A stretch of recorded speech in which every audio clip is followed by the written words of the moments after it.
stuff to the car, and it's beautiful outside, so I wanted to drive it. So we're going to do a whole video, just somewhat point of view, passenger point of view driving, and rambling about this car and 86s in general, and why I think they're so good. And you should probably get one, but I don't want to tell everybody that, because then they might get even more expensive. Here we go.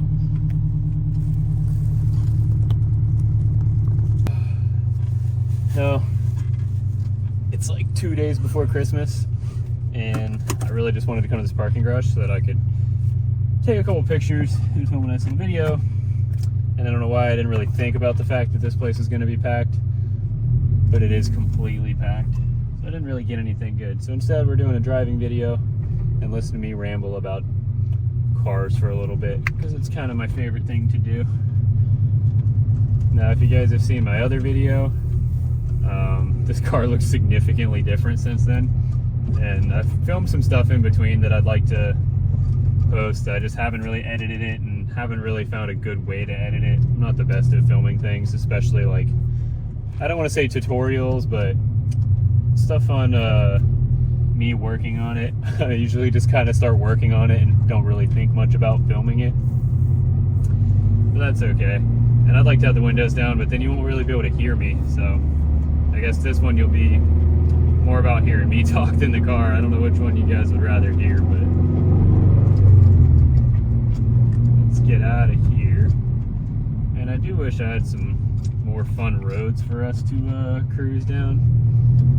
There's some, but they're a little bit further away, and we're in Florida, so even what's considered a fun road here, most people would not really think much of.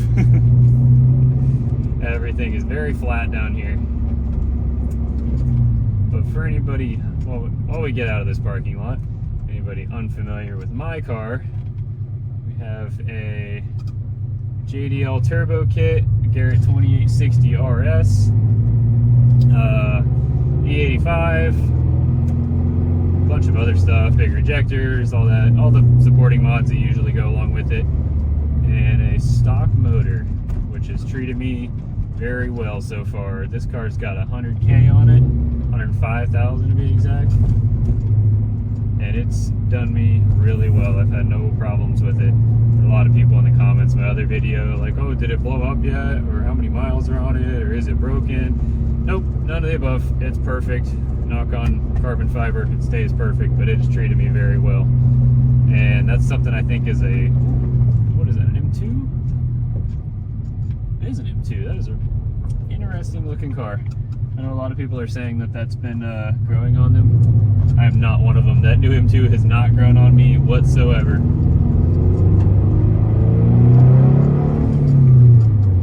Oh, there's a cop right here, or else we would have done a little bit of a ripper. And now everyone's, oh, reliability. Yeah, so these things, there's been a recent big stereotype for Subarus in general and blowing up, and then these cars kind of also caught on to that a little bit, and I don't necessarily think these cars deserve that stereotype. The WRXs, that's a different story. These cars, there's a lot of them to blow up, and it's all 2013 models, and the ones that aren't 2013 models that blow up, at least in my own experience, have mostly been user error.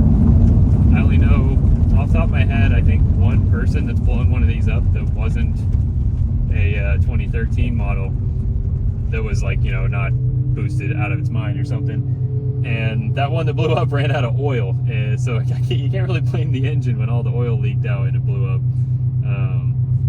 Mine's been really good, and I know a lot of people that have been tracking these things for almost a decade and on the same engine, never had any problem, just beating the hell out of them all the time. I know people that drift them. I know more people that do track days in them. Some of them are really good drivers, and the cars have treated them really well. They're mostly stock, most of them, but I even know some people that have boosted ones that are drifting them all the time, and they've treated them really well. Mine's treated me really well. I'm the, I think, third owner of this thing. I got it at around 70,000 miles, and it's at about 105 now.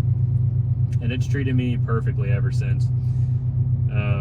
Granted, part of that, you put quality parts in the car and build stuff in a quality way, and you usually end up with a quality car. Now, if you throw a bunch of cheap stuff at it, it might be a different story. But this one's treated me really, really well. I'm pretty happy with it. And other people, they put questionable mods on the car. It's not a very expensive car. It's fairly entry-level sports car.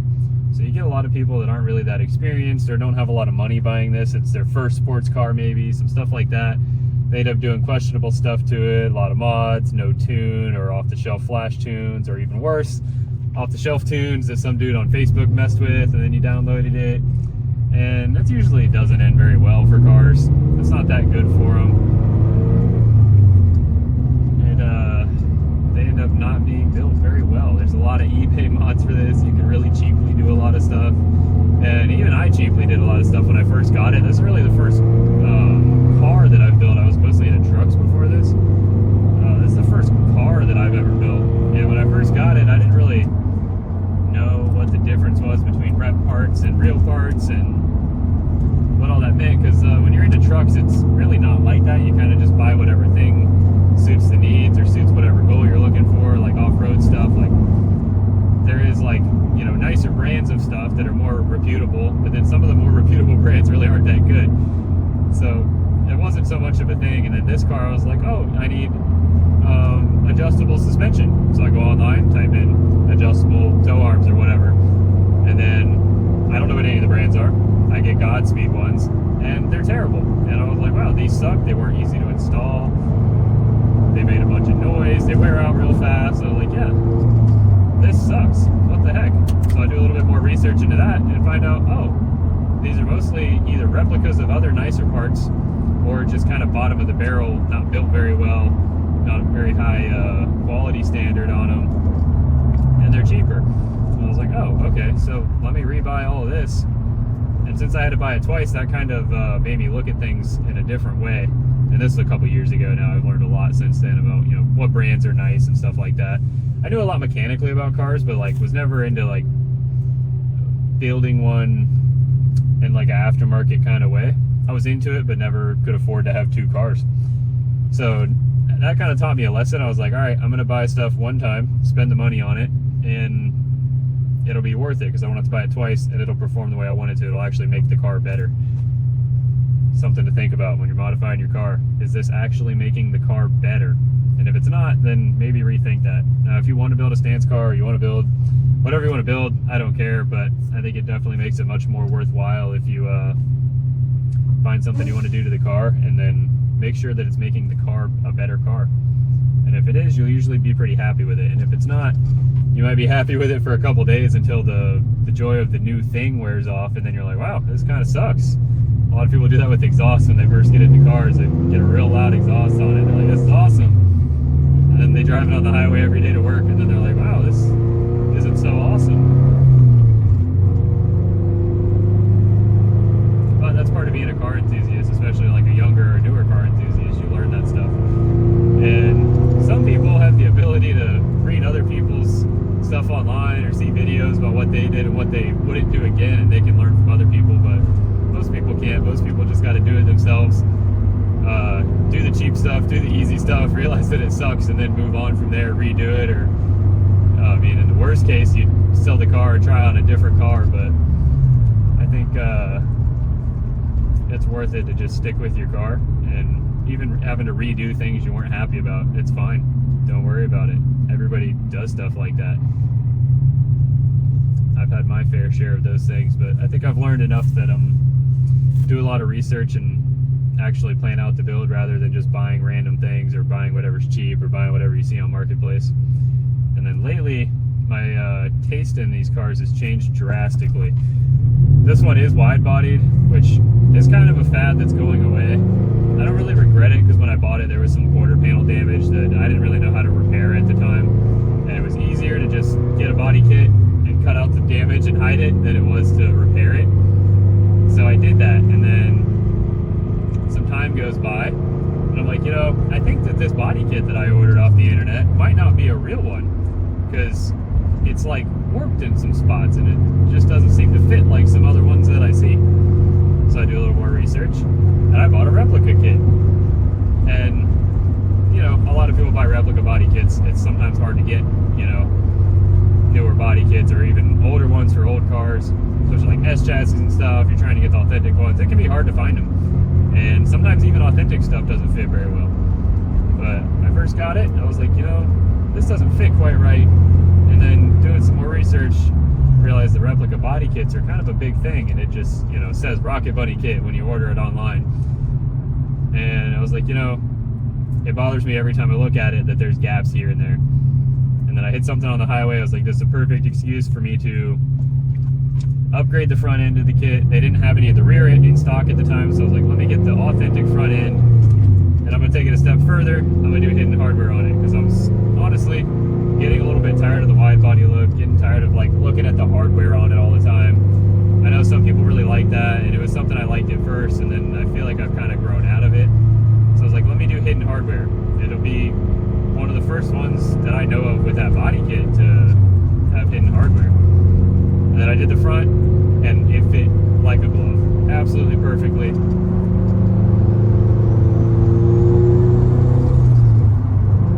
we go.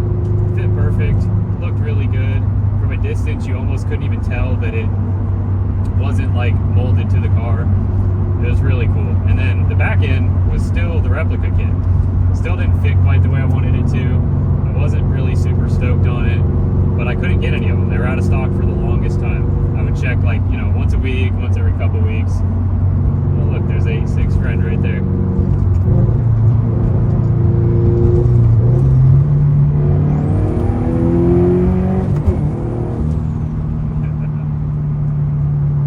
I had to do a pull for the 86 homie next to me. And now I forgot what I was talking about.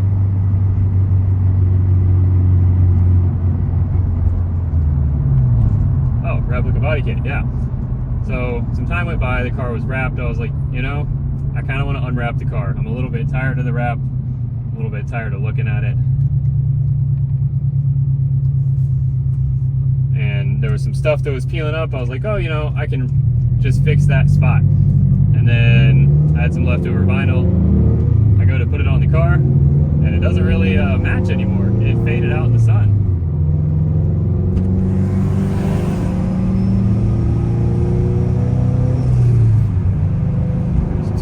Wrap cars, as I was just talking about wrap. One of them's an 886.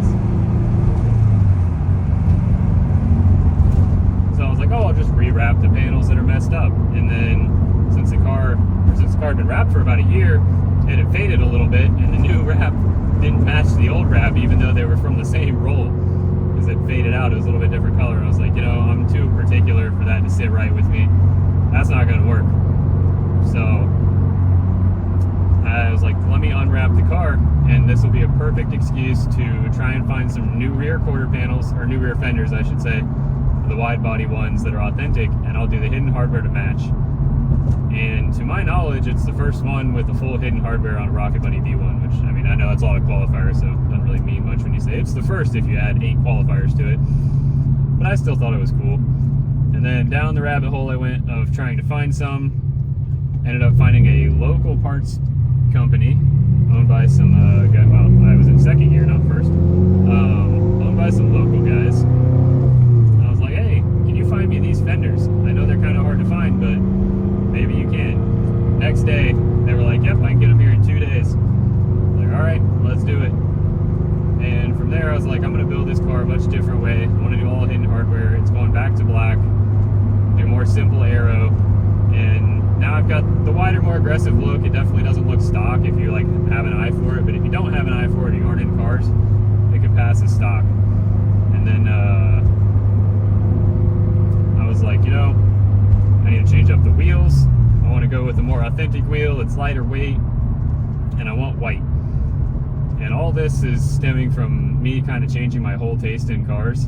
I started to like more stock body stuff, or just more tasteful things. I hated seeing body kits that just had universal looking semicircle flares like Liberty Walk has and stuff like that. I know a lot of people really like Liberty Walk, but I hate most of their kits, especially like the one on the new Z. They're never paint matched. I don't get it. It's not my thing. And I was like, you know, that style's kind of dying out. I want a little bit of a beefier tire, a lightweight wheel, and a different look. So tore the whole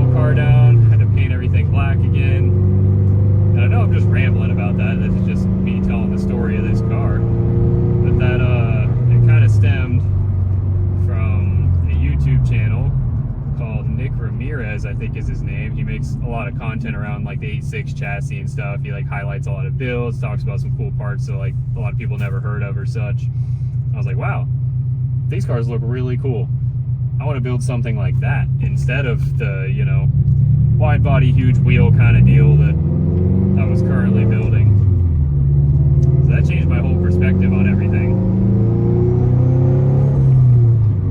I really wanted to get some turbo noises, so we did that. But visually, I just started really liking that street drift style with like a lot of authentic Japanese parts, wheels, aero kits, stuff like that. And just really hand-picking parts to make a really complete looking build, not just buying whatever's on Marketplace or something like that, which a lot of people do, and that's fine, but one day you'll probably get tired of it. So that really sent me into a spiral of rebuilding this car in a certain way. And if I can find some pictures, I'll show some like clips or pictures from his channel or whatever stuff, so you guys get the point of what I'm talking about. But that really changed everything in the way I wanted to build the car. I got tired of looking at stuff that's just wrapped a crazy color on some whatever hype wheels that are, you know, crazy wide, and oh, it's got whatever body kit strapped to it, not really cool body kits, like whatever the widest wide body kit you can find is. I just really fell out of love with that styling, and now once a car is wide bodied, you can't really go back, but you can make it better. So the kit that I have on it right now, I feel like actually follows the stock body lines better than any other body kit in general, like any other wide body kit I should say. It uses the stock body lines real well, and I really like it. And it was like a way to make the car a little bit more subtle again. There's no hardware visible, everything's black, white wheels to like add some contrast to it. It's not some crazy wrap color, and I really thought it was cool. And I'm trying to find more builds that are like that for inspiration. I've been seeing that's been a like growing trend lately, and I think in 2024 it's going to continue to be a like pretty big trend to kind of build your car that way, that like street drift style, that's not, oh, crazy camber and crazy wide wheels and whatnot like that. It's going to be a lot of one-piece wheels with a little bit of like track stance camber, more in the front than the back. It's low, but it's not necessarily fender to lip. Your tire to fender, or maybe tucking a little bit of tire. I think that's going to be the big style, and I think it's a good thing. I like that style a lot. Hopefully it's not just, you know, style of the month kind of thing. Hopefully my taste isn't just being changed by like what's popular or whatever, but I see that being bigger this year, and it's something that I really like. I think when you build a car like that, you can look at it in 5 or 10 years and be like, yep, that's still cool. When you just got some crazy wide body and a crazy color and a bunch of camber and crazy wheels, you're gonna look at it and it's gonna be outdated in you know, just a couple years. And especially on a car like this that I think is gonna start to appreciate and really be a classic, it'd be really cool to have one that's built more tastefully. Because when you look at like early 2000s, late 90s cars that are like they call sex spec built, those things just look crazy and they look super dated, even though they were like all the hype and the coolest thing at the time. You look at it and you're like, wow, it's cool because it's nostalgic, but it's not cool as a car. Like, you don't want your car to look like that now. But when you see something that was like OEM Plus built from the 90s, you're like, wow, that's still cool to this day. And I think we're definitely getting more into that kind of style, and I think people are gonna take notice of that and actually build some better cars. I think YouTube is one of the big things to blame for that. Like, YouTube was the reason we had all the, you know, crazy wide wheels and crazy body kits and who can just make the craziest thing all the time. But then lately I think they've also become the reason people are building better stuff, because they see like, oh, maybe, you know, it's a lot cooler to have the authentic parts on it that fit really well and work really well than it is to just buy some cheap stuff. And people being called out on the internet, as much as that sucks, it's like it kind of drove people to make better stuff, which is really cool. I'm gonna fill this thing up real quick and then I'll be right back. We're gonna get some fresh E85 in here.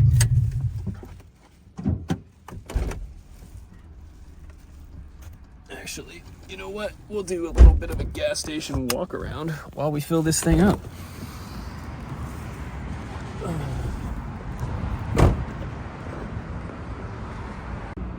Well, I've got some fuel pumping. I had to use my phone to pay at the pump. I had to turn it off. But here's what I was talking about. It's a much cleaner look than a lot of other wide body kits, and I'm really happy with it. I think you can look at this and think if you're not a car person, you wouldn't really even know something was done to it, which is pretty neat. Get a little closer. When you're up close, you can obviously see where the gap is in it, but all the paint's matched pretty well, and everything looks pretty good. If you get back here, you really can't even tell. So, like I was saying, Nick Ramirez, or In Our Style, I think is his brand, that really changed the way I wanted to build stuff, and I'm trying to get a more tasteful build going here. Oh, I need to put the nozzle back.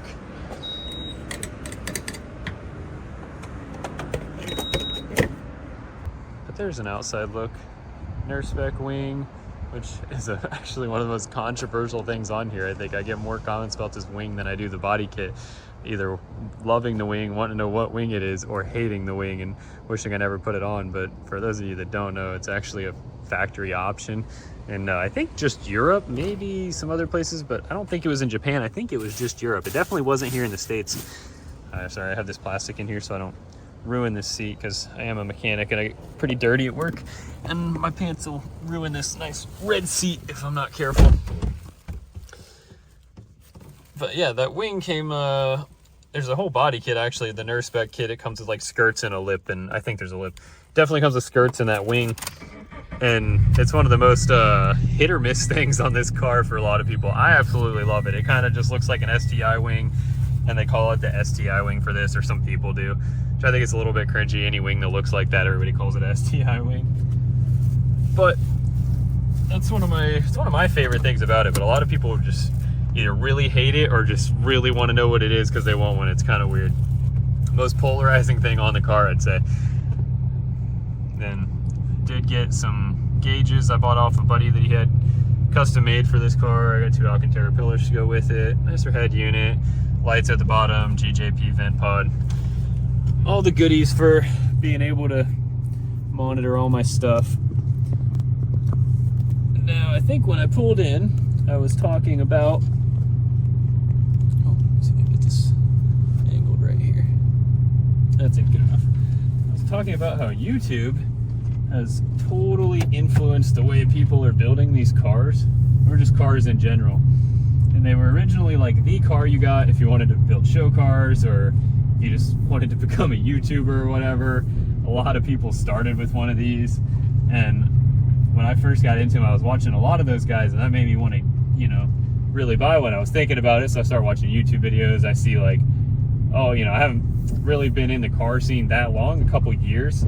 So I was a little bit late to the game, but I'm watching old videos like TJ Hunt building his, and Chris Borges, or Borges, or however you say his name. He's a really cool dude. He's actually answered some questions I had on Instagram and stuff before. So I started watching all these videos, these older videos of these builds, and everybody's doing like cool wide body kits and big wheels and stuff. And I was like, man, that's what I want to do. And then here I am, I still watch a ton of YouTube content. I'm like, wow.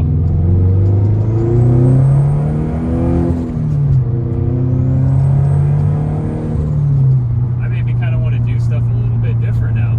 And then I find other channels that are like more into building really tasteful stuff. I know like Tommy Effia is somewhat of a controversial person now, but the way he builds cars I have a lot of respect for, and there's a like huge attention to detail and using quality stuff, or stuff that looks OEM, and made me want to build my car differently. Nick Ramirez channel just showing off, like, obviously the cars he likes and the cars he features a lot are not really OEM plus builds, but there's good quality to them. There's like thought put into the build. There's clearly like a plan for it. You can tell that somebody like thought about what they wanted and searched for it, rather than just buying whatever stuff. And that's what I've been trying to do, is really quality stuff. There's kind of a quote-unquote formula for building cars, especially if you're building it like on the internet or something. If you're building it for YouTube or whatever, it's like body kit, wheels, go fast, boom, done. Camber, if you know, depending on what kind of build it is, if you're building a stance car, camber, crazy wrap, wheels, turbo, boom, you've got a build, you've got a fuse. But sometimes doing all that stuff to it doesn't really make it a better car. It makes it sometimes a worse car if you didn't really plan it out, or, you know, if you just built it because you thought it might look cool or get Instagram clicks. Sometimes you don't even like the car, and then they'll just build a whole car and do all that stuff to it and want to sell it immediately because they don't love it. They just built it to build it.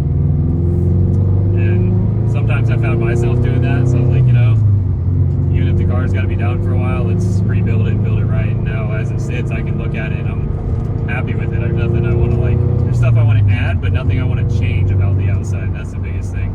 Everybody's always going to want to like add something more to it or do something different, but I don't look at it and think, oh, I shouldn't have done that. And that's a really cool feeling. So when you look at a car and you like regret doing something or you wish you could fix or undo something, that's kind of not the best feeling because you spent time and money doing it. Now you don't want it anymore. It sucks. But if you can look at it and be like, I'd like to add this and this, but I'm happy with the way that everything that's on there looks, that's a good feeling. And that's a good way to build a car. Man, there's a lot of traffic out tonight. I guess right before Christmas, everybody's out shopping and stuff.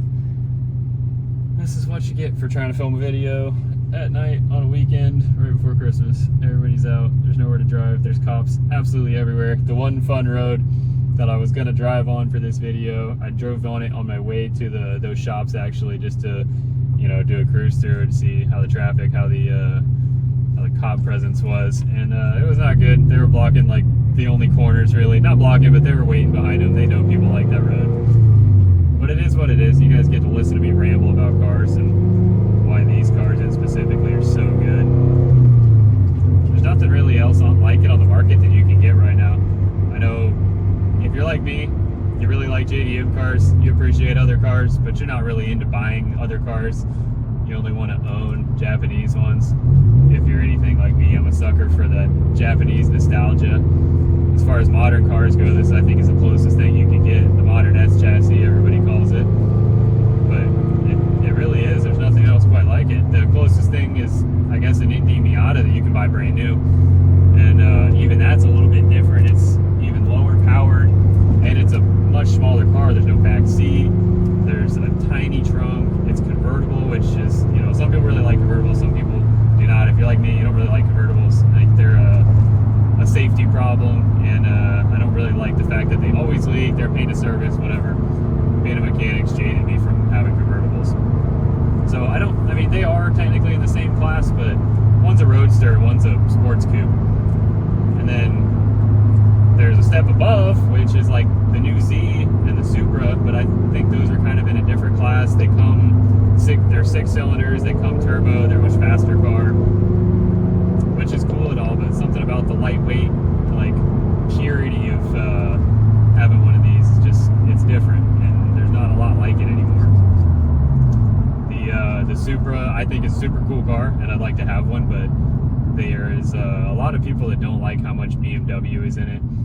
So this is kind of the rear-wheel drive manual sports car that you get if you're into Japanese cars and you either aren't loving the BMW Supra type of deal. I don't really care that much, but I know a lot of people really didn't like that. So if you're not loving that, and you're not really loving the new Z, which I don't necessarily think is a great value. I've driven some of the new ones. I work at a Nissan, and they're cool cars. I don't dislike them, but if it's between Z and Supra, I'm buying a Supra. And if it's between having this car or one of those two, I'm taking this one and spending that extra, 20 grand on other stuff, or, mods for the car or stuff like that. I can't really leave anything alone, so it's definitely more worth it to me to just spend the 20 grand on this car. So it's kind of in a league of its own, which is why it's so special, and I think so many people like it, why I think it's going to become more of a collector car. It's also kind of taken that weird, what's that Facebook group called, like Backshelf or something, where they post like rare parts for it and stuff like that. It's one of the few modern cars I think has that kind of a following, where people will go out of their way to hunt for rare parts and stuff. Usually that's just kind of an older car thing, or like a 90s car thing, or 80s car, whatever. But that's one of the few, and I really wanted to go down that road, but there's a bus right there, so just skip out on that. It's one of the few modern cars, at least as far as I know, that there's like a cult following for that stuff. Finding like TRD fender garnishes and authentic TRD body kits and stuff like that is really cool, and there's like a lot of hype around it. Or finding TYC Collins taillights, which I think are super ugly, but it's cool that there's like, it's cool and it's not cool. It sucks that like it makes stuff really expensive, when a lot of people want it. But it's cool when you do get one of those pieces and you're like, yeah, I got this one cool part, and it's neat to tell people about it. It makes the car a little different because they're not everywhere. But you see that a lot with like Skylines and Supras and S chassis and stuff. You'll be like, oh, this is the whatever spec one, and they only made so many of them, and like it's a super boomer thing to do, but it's something that's becoming pretty popular for Japanese cars, or like older Japanese cars. I mean, this guy next to me doesn't have his lights on. I can barely see him. What's he doing?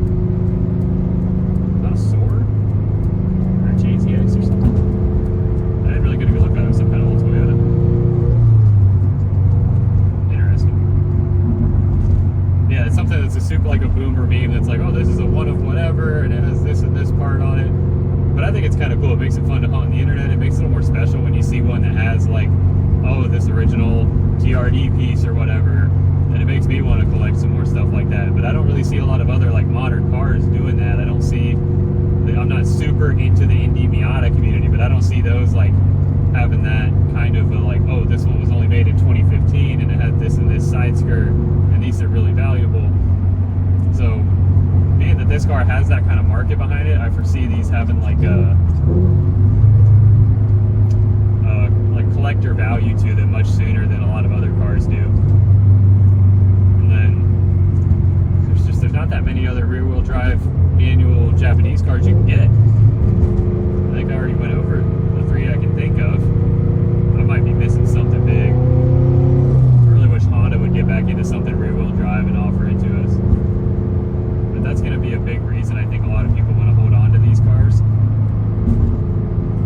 It's because they're going to start going up in value. See if we can get back going towards the house.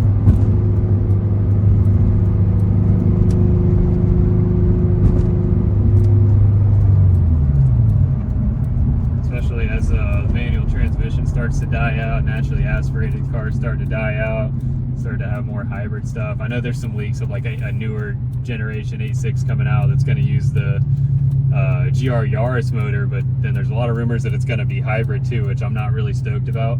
I like the simplicity of this thing. As someone who works on cars for a living, this is one of the easiest cars I've ever worked on, unless you're doing spark plugs, but even then it can be done in less than 2 hours, which is, you know, more than you can say about a lot of other modern cars. So I prefer they really just stick to the simplicity, and I hope they realize that a lot of people like that. Oh, I just realized I forgot to plug this trim piece back in right here. That's cool. I'm an idiot. So I was just dangling by my feet this whole time. I was just putting these lights in and I had some trim pieces out. Promise it didn't randomly just fall out. Right, like I was saying, the simplicity of these cars, it's what people like about them. It's why it's going to be a drift chassis, just because, one, they're cheap, they're rear-wheel drive, they're already manual, you can drift it out of the box. Is it slow? Yeah. Is this transmission good for a ton of power? No. It's good for like 350 if you're beating on it. If you go up to 400 and you're beating on it, you're gambling. But at the moment, they're still really cheap. So it's going to be a big chassis for that. It's going to probably go the S chassis route, where a lot of people destroy a ton of these things until they start getting expensive. But that's just kind of the nature of having a car that's made for motorsport, is they're going to get wrecked, and it sucks, but that is what it is. It's part of the game. It's going to be a little bit different than, I keep comparing it to the Indie Miata because it's the only thing I can really compare it to as far as like Japanese cars go. There's obviously other manual rear-wheel drive like American and European cars, but a lot of the people that are into Japanese stuff will keep buying Japanese stuff. I know like E36s have been really popular lately because they're a pretty cheap rear-wheel drive car, but a little bit of rub in there.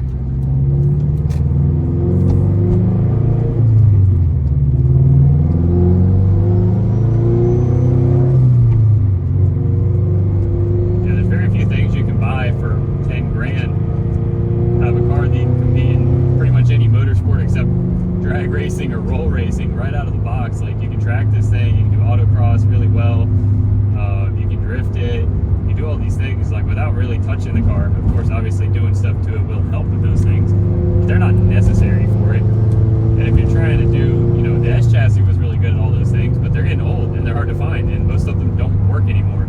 Like, if you do find one, it's either $1 million or it's pretty cheap, but it's rusted out, there's no engine in it, nothing works, there's no interior.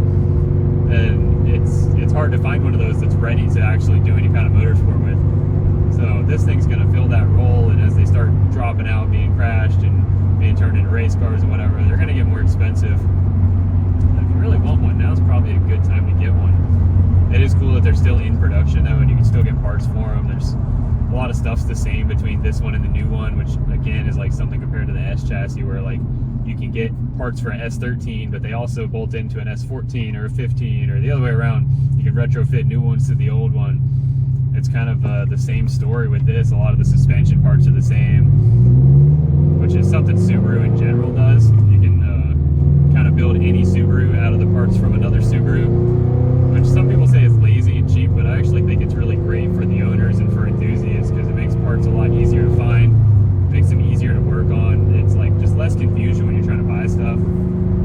I always kind of thought parts bin cars were the best cars because everything's cheaper, everything's available, and even if they stop selling parts for, you know, this specific WRX, this Impreza, it probably still fits it, so you can get parts that way, which is pretty cool. And this car kind of takes a lot of that. It uses a lot of WRX parts. It uses a lot of Toyota parts, like this turn signal stock right here, or this cruise control stock, I mean, I'm pretty sure is the exact same one that was in my girlfriend's old 99 Camry. And people think that's lazy or it's lame because it's old, but I think it's really cool because that means there's a ton of these things out there and I can find another one if it breaks someday and they stop making it in the factory. Something a lot of people don't think about. And man, if anybody's still listening to this, props to you because this was just a ridiculous ramble. I just really wanted to go for a drive on this nice night. Turns out there's a ton of traffic and there's cops on all the fun roads, but it is what it is. I got to ramble and talk about a car that I like for a while. And then you guys get to listen to it a little bit.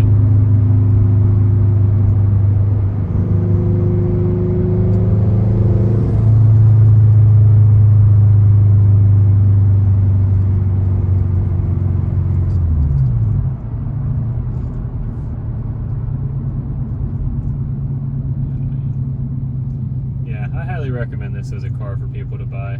If you're into old 90s cars, you might still really like this car because it's very similar to them in a lot of ways. It's about the closest thing you could get in a modern car that's similar to an S chassis or an A86 or something. Obviously, this is kind of its spiritual successor, but it really is about the closest thing you can get to it in a modern car.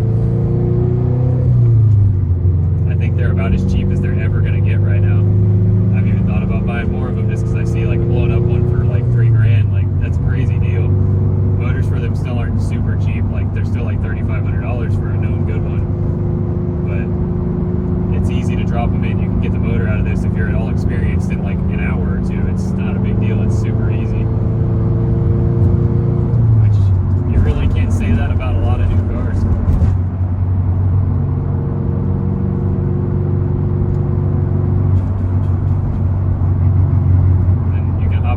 Any motorsport with it. They make an engine. If you really hate the Boxer or you really want like crazy more power out of it or something, there's a swap kit to put just about any motor you can think of in this thing without even doing fabrication. There's like basically bolt-in K-swap kits, LS swaps of course. You know, of course there's LS swaps for it. I really like the Toge factory K-swap stuff. That's been really cool. I have a buddy with a K-swap one. I haven't got a chance to drive it, but it's really cool. I personally really like the FA20. I've had no problems with it. It's treated me really well. I think it just suits the character of the car. Low center of gravity is really cool. I like having a Boxer motor. It makes it sound unique. It's a just unique architecture that I think is really cool. I kind of like having unique stuff. But again, I work on cars for a living, so it's not as big of a deal for me to work on something a little bit different. For some people, you know, they might just want a regular 4-cylinder. It's a lot more understandable to them, and I get it. But if you're new to cars or you're new to working on them, there's pretty much a YouTube video on how to do anything you could possibly think of on this car, which is really cool. And hopefully that deters less people from like getting their hands dirty and actually working on their stuff. And so with a car as simple as this, there's no reason to take it somewhere if you're doing most things, unless you just really don't want to do it. But that's kind of the joy of having something like this, is being able to get in the garage and work on it. It's not a new BMW. It's not a new Mercedes. It's not, you know, something crazy difficult to work on. Like that kind of stuff, you can't even do a lot of it in your garage. You need specialty tools and whatnot. This, you can do pretty much anything to it in your garage. You can get the engine out of it in your garage. You can get the engine out of it without taking the front bumper off. It's really cool. And I think that's something a lot of people don't think about when they're like, oh, these are slow, or these cars suck, or whatever. It's like, yeah, well, if you want a car that makes a lot more power, it comes with a lot of other problems.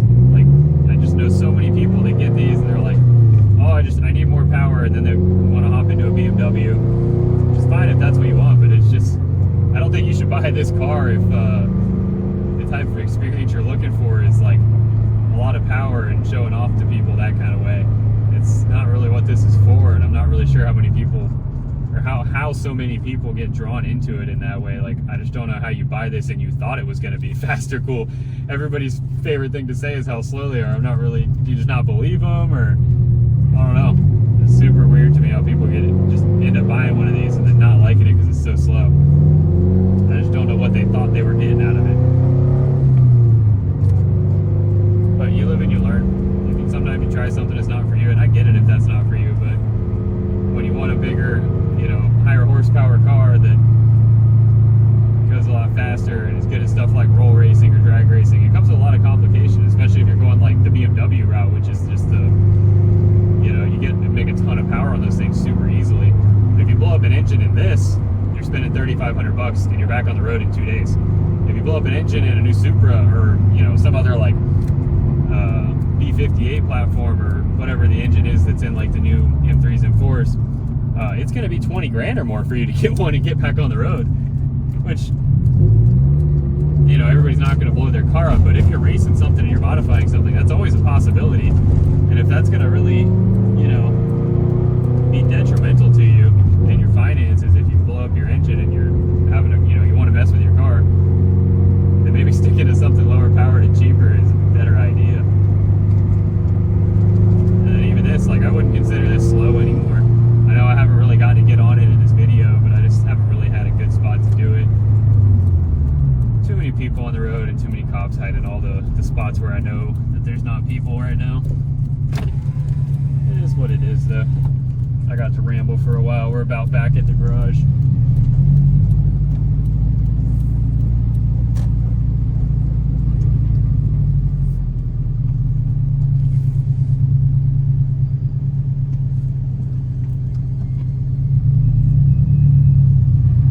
For anybody that is still listening, I'm almost back at the house, but if you have any questions about these things, or any comments, or like stuff you want to see me do, on this YouTube channel, I only have like one video, but I enjoy making them. I enjoy rambling about this stuff, and I enjoy talking to other people that like these cars or like cars in general. Even on like my other video, I'm replying to every comment that I can, just because it's fun to talk to people, and I like helping people that want to get into cars or want to learn more about this car or other cars in general. It's cool and it's fun, and I'd like to do more of it. And I really actually like doing the driving video. I know this is not the most entertaining drive, and I don't really live in a place that gives you a lot of room to do entertaining drives. I know a couple roads that I'd like to make it out to soon, and maybe we can drive down some of those, show off a little bit more of what this thing can do now. But if there's something you want to see, have questions about this car or these cars in general, or how to do some of the things I've done to this, I'm really happy to share that info. I don't really like gatekeeping anything or like people who gatekeep weird stuff, because I want everybody to have a good car. If somebody likes something I've done to it, I'm happy to help them, try and do the same thing, because I think I've built a good car, and I want other people to also build good cars. I don't want to see shitty cars when I go to like car meets and stuff. It's lame, I don't want to be that guy that like shits on stuff like that, but it makes me not want to go out to things if I'm going to go out to a car show or a car meet and just see like a bunch of either run-of-the-mill stuff or just Toyota Camrys with, random eBay mods on them and stuff like that. Like, I don't care to pay money to see that. I don't care to go out to see that. I'd rather see stuff that people, that's unique, but not just unique for being unique. Like, sure, you can put a wide body kit on regular ass traffic and it's unique, but that doesn't make it cool. You want to see stuff that's unique because it's cool, not cool because it's unique. That sounds really weird, but I think they're different. So that's kind of all I got. We're about to end up back in the garage here. Maybe this was just a chill video for somebody to watch while they were doing something, or listen to it while they were working or doing something in the garage, or just hanging out. I hope so, because that's kind of videos I like. I like when I could just listen to somebody talk about something instead of actually having to watch the whole thing. Because usually I'm listening while working or listening while driving or something like that. Makes things a little bit easier. Oh. But thanks for watching. If anybody is still here, I'm gonna post some more stuff soon. Maybe finally edit this videos about the 85 install and doing the hidden hardware everywhere. I know a lot of people like don't know how that works or want to know how that works or have questions about it, because it's kind of cool and it's not done super often. And I don't think it's ever been done with this body kit, which is kind of cool. So I'll see you guys in the next one. Leave me a comment if you have anything you want to share. I'll see you guys later. I also forgot to mention before I go, follow me on Instagram or message me there if you have like questions about anything. I'll put it up here on the screen so you guys can see it. But that's where I'll be probably posting more stuff. It's been a lot of car stuff lately. I know all my Instagram people that aren't really into cars are like super tired of seeing it, but it's what I like and I don't care. So follow me there or message me there if you have anything else you want to share or have any questions about stuff. You can get a better look at this whole build too.